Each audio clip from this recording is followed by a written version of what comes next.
call a member for Corangamite. Thank you very much, Mr Deputy Speaker. It's my great pleasure to rise and speak on this consideration in detail and ask the Assistant Treasurer some very important questions about the very positive way in which the Turnbull government is managing the economy. And let's not forget, in reference to the member for Kingsford-Smith's contribution, let's not forget that Labor has declared a war on business. Mr Deputy Speaker, 90% of all Australians are employed by businesses across this country, small, medium and large.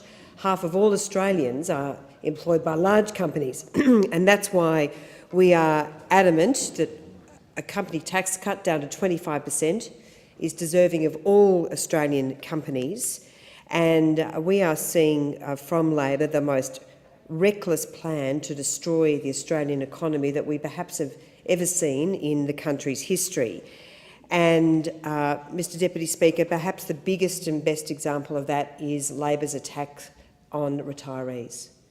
The biggest single gouge, $57 billion, which of course we now know they got their numbers wrong, out by $10 billion, $5 billion a year gouge on retirees and some pensioners, a grossly unfair tax on some of Australia's most vulnerable citizens. 900,000 of the most vulnerable Australians are under attack by Labor, including many in my electorate of Corangamite.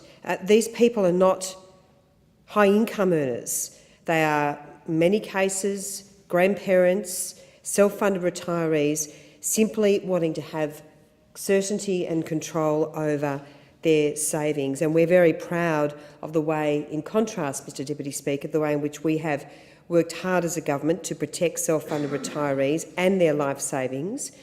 But this is an absolutely terrible policy. This is a shocking policy which attacks the most, as I say, the most vulnerable of Australians. And, you know, we hear about the grand plan of Labor to run the economy. No one in this country will ever forget the 4 surpluses which the member for Lilly announced, which were never delivered.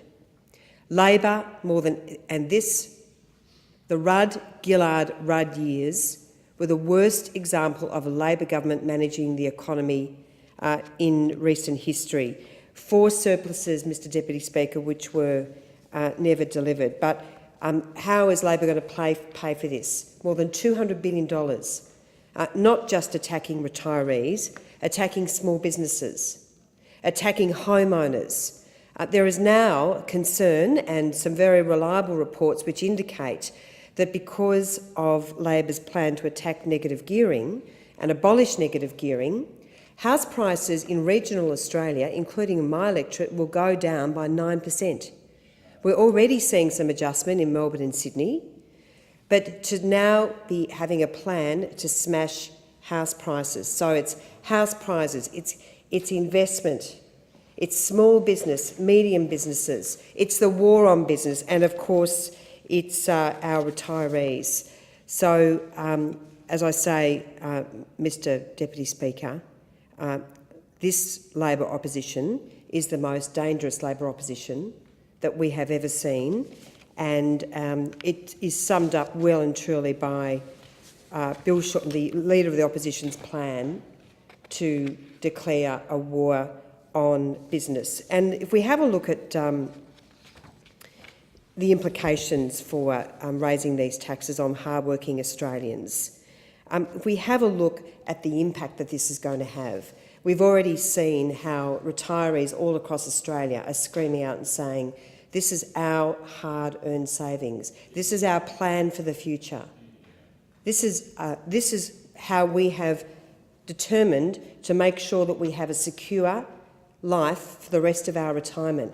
And all of those plans have been utterly destroyed if Labor was ever to get in and be elected, utterly destroyed. It is a horrendous attack, as I say, on older Australians. So I propose the question to the Assistant Treasurer. Does the government have a different approach which supports retirees, and what are the risks to Labor's policies? Thank you very much.